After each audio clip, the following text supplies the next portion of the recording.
স্ত্রী যখন বান্ধবী, সফলতা অর্জনের প্রথম সোপান।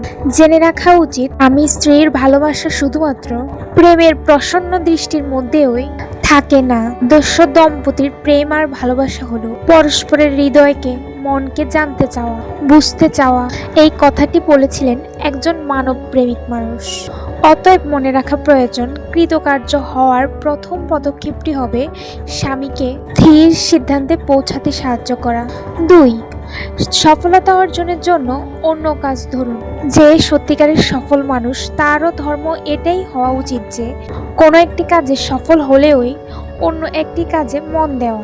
সুতরাং যে কোনো স্ত্রীরই মনে রাখা উচিত যে তার স্বামী কোন কাজে সফল হওয়ার সাথে সাথেও অন্য কাজে তাকে উদ্বুদ্ধ করে তোলা। 3.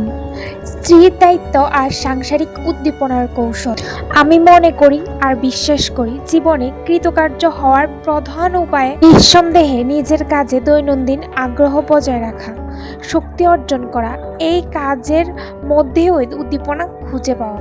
উচ্চাকাঙ্ক্ষা থাকলেও প্রয়োজন উদ্দীপনা। কোনো কাজ যতই কষ্টসাধ্য হোক না কেন, এই গুণটি থাকলে তাকে সফলতা অভিসম্ভাবী। 4. সুখী সংসারে কয়েকটি কৌশল গুরুত্বপূর্ণ।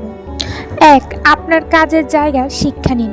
কাজের সব খুঁটিনাটি আর প্রতিষ্ঠানের সঙ্গে তার সার্বিক সম্পর্ক জেনে নিন।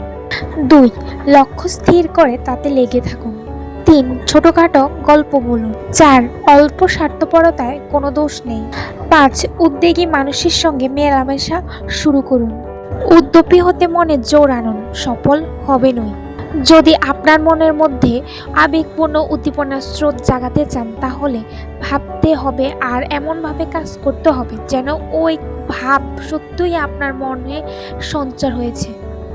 উদ্দীপনা জাগানোর কয়েকটি সূত্র রয়েছে, যেমন সাফল্যের প্রথম সিঁড়ি, কোনো কাজের সাফল্যে এলেই অন্য কাজে নজর দিন। আরেকটি হচ্ছে স্বামীকে উদ্দীপিত করুন।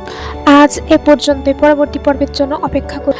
ভিডিওটি আপনার কেমন লেগেছে অবশ্যই আপনার মূল্যবান মতামত কমেন্টে জানান। ভিডিওটি ভালো লাগলে লাইক, সাবস্ক্রাইব করতে একদমই ভুলবেন না।